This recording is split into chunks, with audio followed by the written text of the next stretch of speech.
Hello, I'm Gaby Mendes. And I'm Felix Kabutey Jr. You are now listening to the Talk 20s podcast.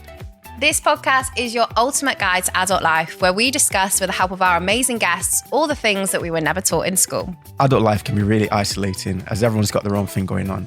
But remember, you're never alone. There are over 7 million of us 20-somethings all trying to figure it out. Let's unpack a new topic in today's episode. Hello and welcome to a brand new episode of the Talk 20s podcast. If you're not already subscribed or following, make sure you do so you never miss an episode of us in the studio. Yes, on today's episode, we are joined in the studio by Remi Akande. Now, Remi is a content creator and presenter who has worked with some massive brands such as BBC, Coca-Cola, Flannels. Basically, think of all the biggest names in hospitality, sport, fashion. Remi has probably worked with them all. Not only is Remi an inspiration in terms of his work rate and drive, he's also an inspiration in terms of representing the underrepresented in these creative spaces. Remi, welcome to the pod. How are you doing? Good, I'm really good. Thanks for having me. Oh, it's lovely to have you here. And I think, we've had a little chat before we come into studio today. And I'm so excited to have this chat with you today because I feel like you've had quite you said to me, actually, you feel like you've been through like 3 different stages in your 20s, which is super, super interesting. I think a lot of people could relate to that. I'd love just to dive into a little bit more about what your early 20s were like, what your mid 20s were like, and now you've just hit 30, so we can chat about that as well. Tell us a little bit more about Remi, your background, and what got you to where you are today. Yeah, cool. So thanks for having me, guys. Absolutely honoured to be here. It's been a long time coming, so really excited to be a guest today. So how it all started? Well, essentially, early 20s, I, kind of came out of university. So at 18, went to university, like on the traditional path. I actually went to study biomedical sciences down in Nottingham. And as I was saying to you before, a little bit of a journey and story with that was that I kind of went down the traditional route and kind of got, on the path of what everyone else kind of told me to do, what I was kind of good at, and not necessarily listening to what I really wanted to do myself. And yeah, through my grades and kind of, teachers and, what people were kind of saying to me at the time, I wanted to, go into a career in science. And so I thought at the time, so I went to University of Nottingham, studied there, met some great friends, met some great people, but it just wasn't the path that I wanted to go down in the long run. Wasn't for me in the long term. And I had a good think about what I wanted to do and made the decision to come back home to Manchester and went down a completely different path. So I decided to study law. I thought it was a really, viable degree. Thought it was something that I'd really enjoyed doing. It was a vocational course. I didn't end up obviously, going down practicing it, but really it is a reputable degree, really valuable. So I went down that route and decided to go and study, and really was determined after my experiences in Nottingham, wanted to complete my degree and sort of fulfill my potential. And I did that and went down that path. And while I was studying, I was working in retail, as many of us do in our 20s, we kind of get a part-time job. And really, kind of wanted to find my way in the world and, as an individual and kind of support myself, and never really had that, kind of support. I could rely on family or anything like that. So I wanted to do that, by myself. And I went and got a job, part-time job in retail, in a department store. And that opened up a whole new world for me, different kind of clientele, different people that was around, affluent people, people who kind of my colleagues, different characters, different individuals. So I learned a whole, new experience from that. And while I was there, I met some great people, like I said, and actually started out a business from there. So, being in the fashion space, being in the retail space, I was meeting a lot of, people who perhaps run brands or companies and saw that they were working in e-commerce, in the e-commerce space. I liked fashion, my colleagues liked fashion, and we kind of decided to, saw a bit of a gap in the market and thought, let's start a company that incorporates everything that we enjoy, the networking aspect of Manchester, kind of the modeling agencies, the photographers, the brands, as I said already, were there, and they just needed something to bring them all together to kind of encompass what they were doing at that time. It was, kind of the thing of, early stages of e-commerce. There wasn't, Exciting times. really exciting times. There wasn't really that kind of platform for them to integrate and people to see what those brands were doing in person. So we facilitated that, and I started a company to do that. So that was called Manchester Fashion Industry, MCR Fashion Industry. And we specialize in events, networking, marketing, PR. And really, that was kind of the beginning of my journey into where I am now, and beginning into, the whole world of media, of content, of business, of being self-sufficient, the ups and downs of, running any kind of company. And that really started out my path and got me where I am today. So, so like I said to you, I feel like I've lived 3 different lives, going down the academic route into kind of leaving that behind, running a business, and then kind of going into content creation, which we'll obviously discuss. So you're at university, you're studying law, and you decide to start a business in fashion. Yeah. That's not everyone's story. So what actually made you want to do that? Yeah, it's a little bit of an unconventional one. And I think that speaks for me as a person a little bit. I've never liked to put myself in a box. I never saw myself in kind of, one kind of space. Maybe I've seen myself kind of, maybe it's a little bit of reflection of me, my attention span, wanting to do everything, wanting to be everywhere. But yeah, I never, limited myself to anything. I've had a love of fashion for a long time, throughout my entire life. Growing up, watched my parents and my older brother, how they kind of presented themselves, how they dressed, how they carried themselves. So I think really the fashion came from that side of things. And I was always told, to pride yourself on your appearance, look after yourselves and, take pride in how you are. So, fashion came from there. And then, it's just kind of carried on through. It's always been a, continuous, love of mine. And I think from the law side of things, it gave me, I knew that I was kind of comfortable doing my degree, but also I wanted to kind of explore, it was the right time for me to explore kind of what I wanted to do, perhaps if I didn't go down that, traditional route. And it's just a matter of timing, being around the right people, seeing an opportunity, gap in the market, so to speak. And just kind of, went down that, made that decision. Sometimes those things kind of, they just hit you out of nowhere. You don't really kind of go into it saying, I'm going to start a business at this age, at 19, 20, but you just do. It just kind of, go for it. Yeah, the stars aligned, and I kind of, wanted to seize the opportunity. And and I didn't have a clue about starting a business, registering a company. Yeah.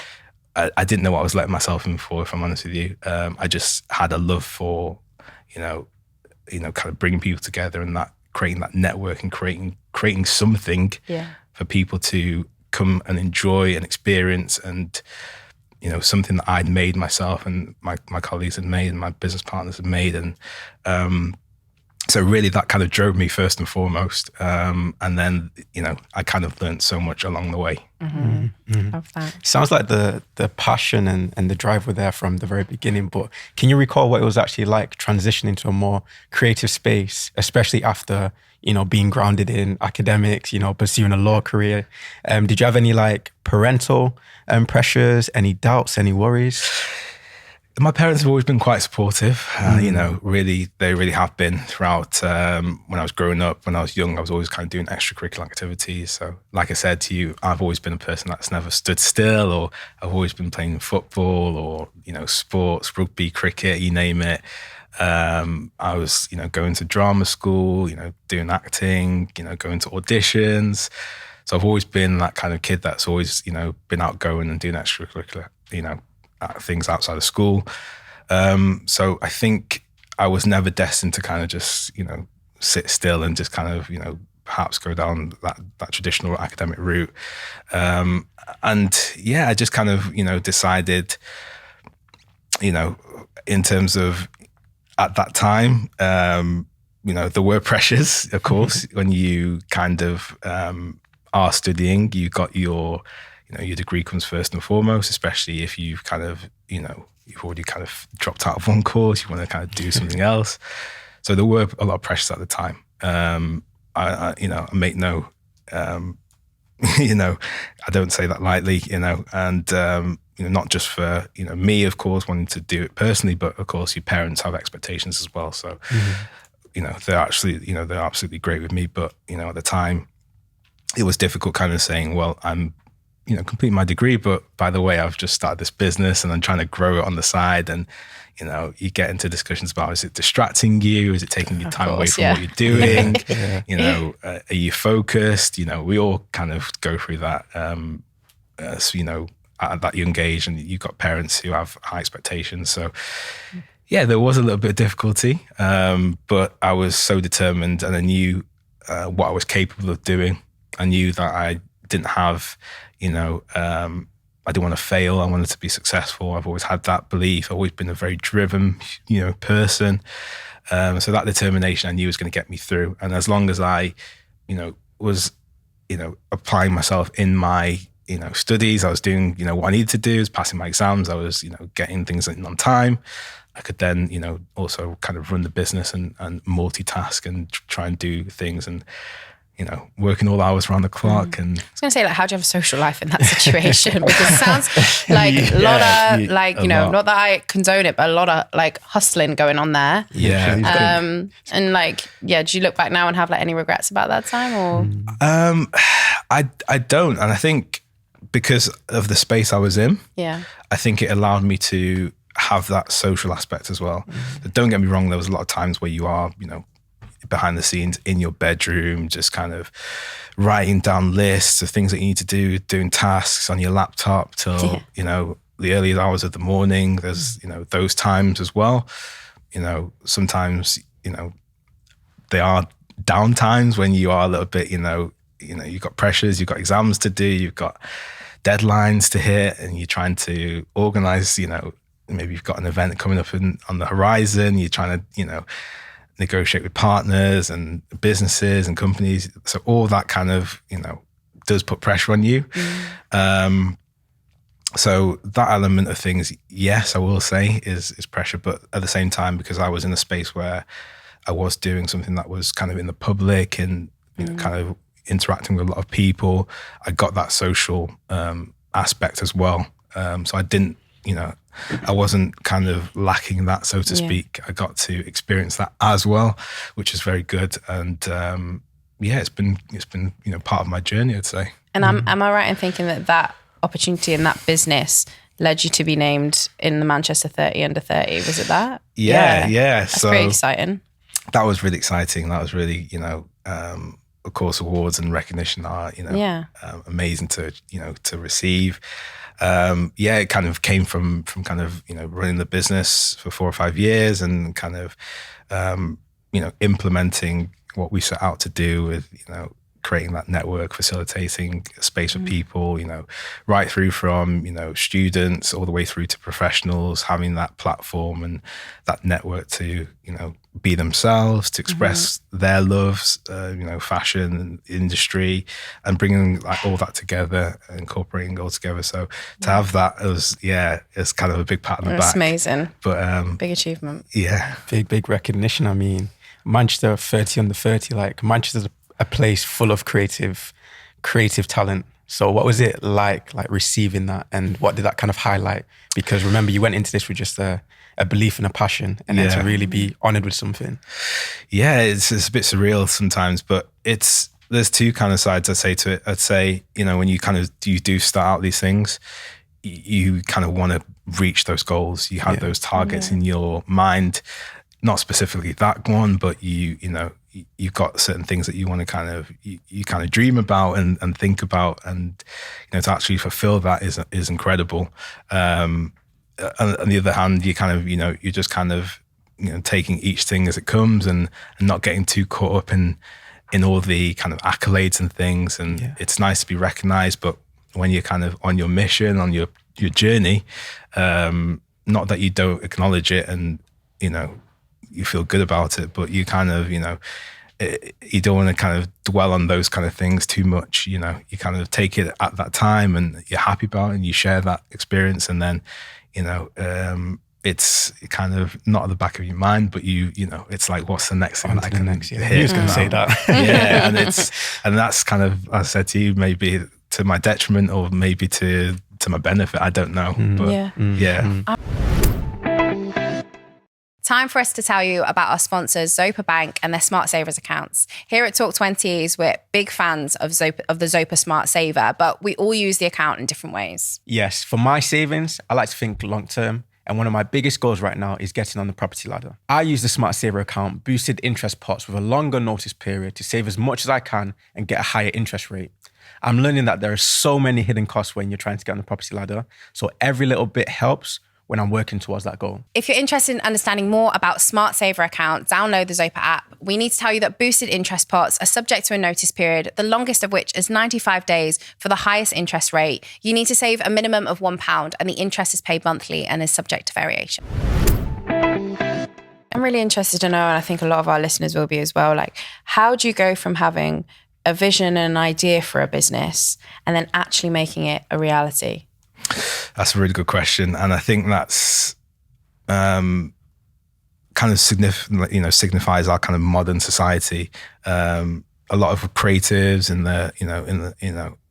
media and the spaces that I kind of operate in, they have just taken that step. And that's the first thing. I'd always say that to people, just take that step, because that first step is the one that is going to get you to take the next one. And the one after that, it's really just kind of, beginning. And really, I think we all want the perfect setup. We want the perfect circumstances. We want everything to align at the right time.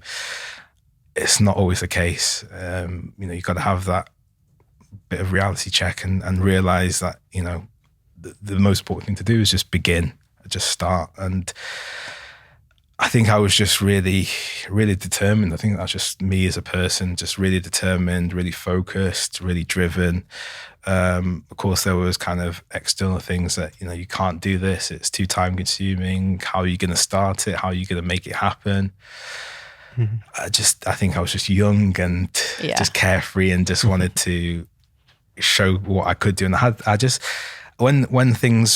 when you know where you're going or where you want to go, you'll just do it. You'll just do it. And I think anyone who's out there listening, anyone who's out there watching, if you've got an idea, the best thing to do is just to try. If you're going to fail, that's great as well. Like, it sounds stupid to say, but if you're going to fail, those are the things that are going to teach you in the long run. You're going to learn those lessons. You're going to have those experiences. So really to carry on in your path, you've got to experience that failure. It's not always going to be perfect, but as I said, you always learn from those lessons, those things that didn't go right. Builds you up to be a better person, to be more resilient, to have that wisdom as you move forward. Yeah, for 100%. Sure. And I think one of the things that I'd be like most scared of doing what you're doing is stepping into a space that is unfamiliar to you. A lot of people will struggle with imposter syndrome. Yeah. How do you tackle that? You're stepping into a new space, you've got some contacts, but not loads. Yeah. How do you navigate that? Imposter syndrome is, I think everyone experiences it, no matter where you are, whether you're at the top, right at the top, just beginning, you're gonna have those doubts, and you're gonna kind of consider, is this right? Am I doing the right thing? I don't have the experience. I'm not in the right place. This is all new to me, but that's it. And you, as I say, you learn from every single thing you do. You learn from trying those new things. You learn from, going out of your comfort zone, stepping out of it, and you build up as a human being. And, how can you tell a story without, turning the first page? I always say, that's what you've got to do. You've got to kind of, put yourself in that position to be able to, look back and say, well, it didn't go right the first time, but I stood up and stood for what I believed in, and kind of I took that leap. And I think I see a lot of people who are, especially in the content creation world these days, they've got great ideas, but it's it's daunting. How do I film it? How do I put it out to the right people? How do I look? How do I get started? What do I say? And all these things kind of cross their mind, and just kind of just go for it. Just everyone feels imposter syndrome. It's human nature. Yeah, that's really good advice. But even going into these new spaces, it's no easy task, especially when you want to try to be the change you want to see. You have to really have that unshakable confidence, a real belief in your abilities. What would be your tips on building a strong personal brand and also then marketing yourself successfully to be able to walk into these spaces and say, yeah, I deserve to be here? Oh, that's good. Really interesting, because I think like when you're starting out, you do have to have that self-belief. You do have to feel like you're, going in the right direction where you should be. I see a lot of that now at the moment, kind of, act like you've got 1 million followers, act like you've already, act like you run the company, act like you've made 1,000 sales. Yeah, like fake it till you make it, right?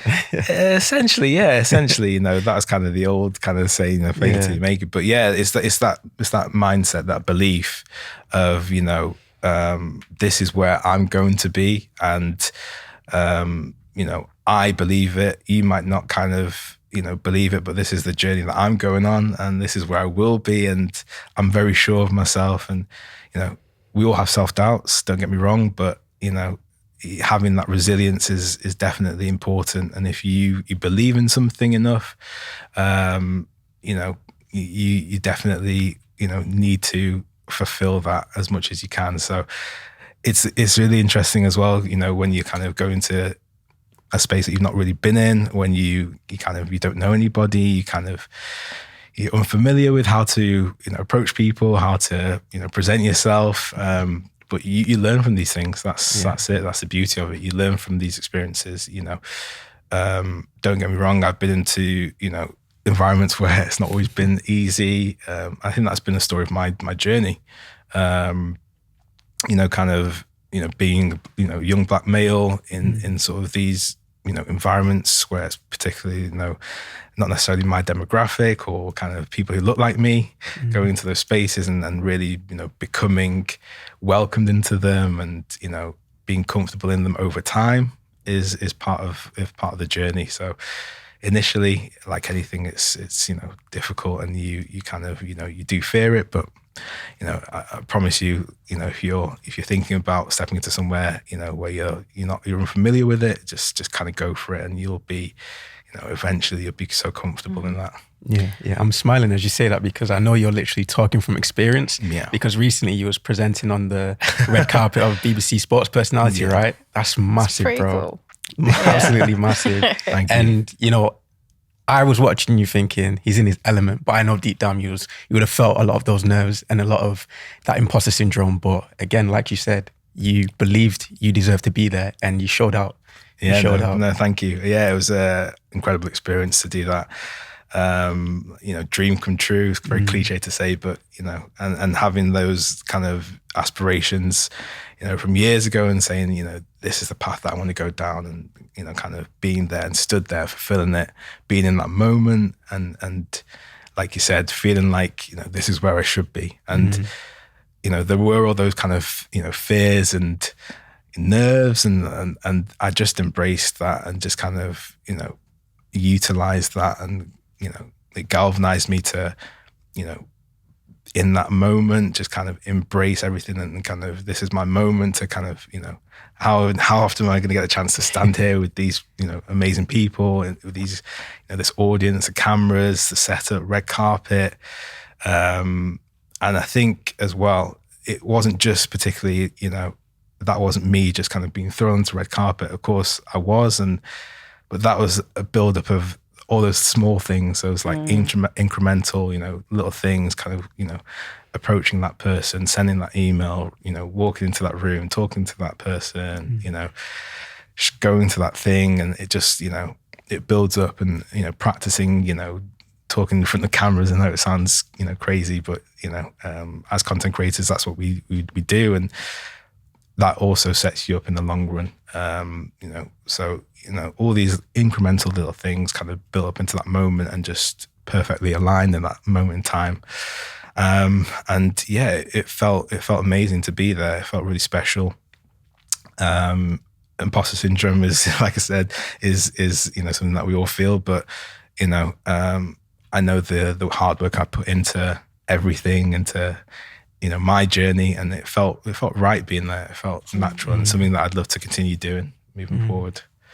Absolutely. And I think it's always amazing to see someone who you look up to like smash their goals. There's been a few people that I've seen recently postings on social media, and I'm like, really looking up to them. Like, I hope I can do something of similar ilk like one day. So I think listening to your story will inspire so many people. I hope so. But I think one of the things we like to talk about on Talk 20s is how did we actually get there? I think you kind of alluded to a few different things there. And I'm not asking you to say, I spoke to this person and this person and this person and that's how it happened. But like, how do those small things kind of add up? The connections that you're making to land you in the position where you are? Because I think there's a lot of like unspoken things that go on behind the scenes. And when you clock into that in your 20s, you're like, actually this connection helps you with this connection. Yeah. But it's not until you really start to realize that you're like, wow, there's so much opportunity here that if I actually just spoke my dreams into existence or said hello to this person or introduced myself and told them what I'm about, it can open so many doors for you. Yeah,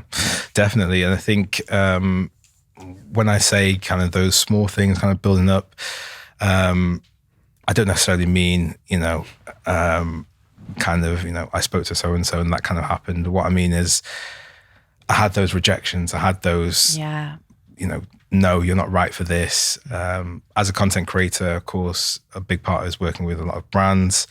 And I look back at emails from 3-4 years ago where I've reached out to brands and, as I say, I've took my shot, shot my shot, and they've said no. They said no. They just said, you're not right for us. Probably gutted now. 100%. But yeah, and I'll come on to that. But they said no, you weren't right for me. And you learn to take that in the gym. You learn to, okay, this isn't right now, but I know that it's going to be right for me when the time's right. Yeah. I'm somebody who believes in that, like God's timing.